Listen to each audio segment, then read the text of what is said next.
Biyotül sisteminin motor kısmını topladığımızda sistemin iç tarafı, yani kendinize bakan ağız kısmı, motor tarafına takılan blok setimizin plastik kısmı daima sol tarafa gelmesi gerekmektedir.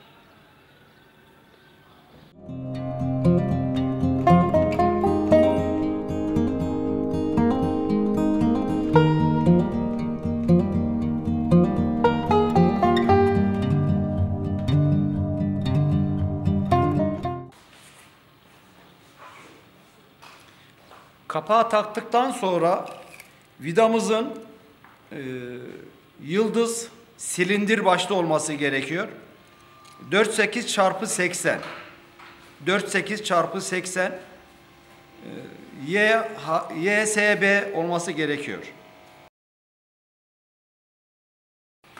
Toplam 4 adet civataya ihtiyacımız var.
Dişinin üzerindeki kanal, tambur borunun içindeki kanala denk gelmesi gerekiyor.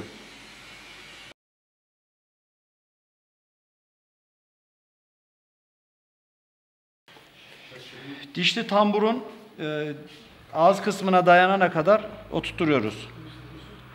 Ağız kısmına, buraya dayanana kadar oturtuyoruz.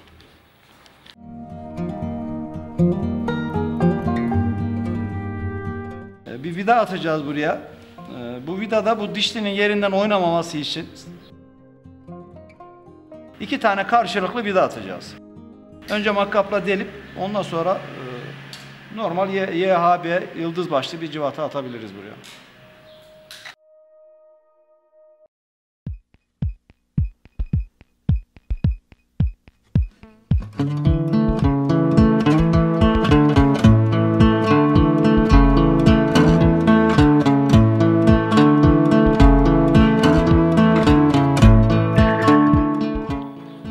YHB 39 13 milim. 39 13. Bir yıldız başlı civatayı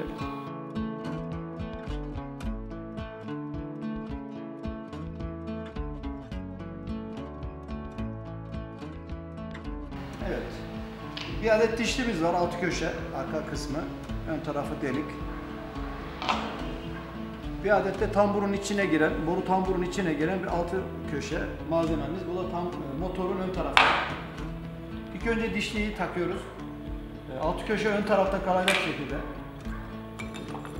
dişli arka kısımda kalacak şekilde motoru, dişliyi en dip kısma oturtuyoruz.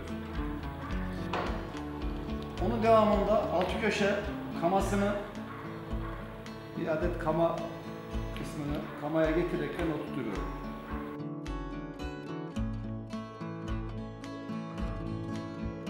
Motorun tambur boruya yerleştirilmesi. Altı köşe kısmın üzerindeki kanalı tamburun içindeki kanal kısmına getirerek de motoru yerleştiriyoruz içine. Ta ki zincir dişlinin oturana kadar.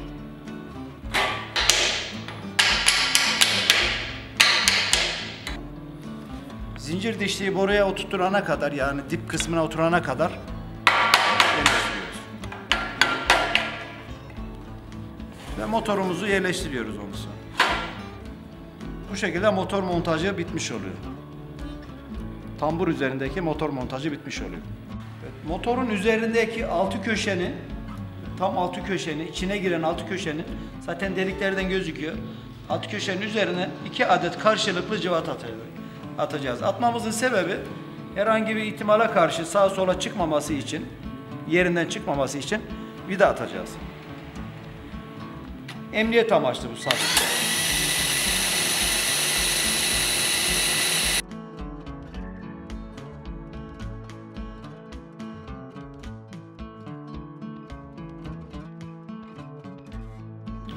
Gene YHB yıldız başlı cıvata. Düşmesin.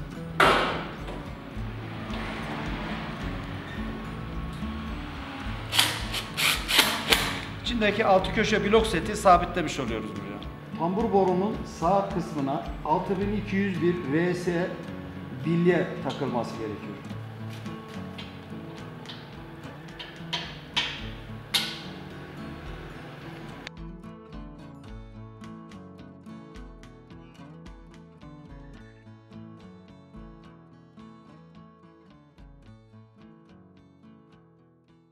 Tambur sisteminin üst profile yerleştirmesini yapıyoruz. Bir kablomuz varsa kabloyu önceden buradan atıyoruz aşağıya. Ve şuradaki yüzey, dört köşe yüzey, buradaki yüzeye simetrik olması gerekiyor. Paralel olması gerekiyor.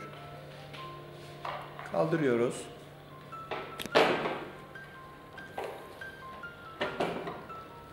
Bu şekilde oturtuyoruz.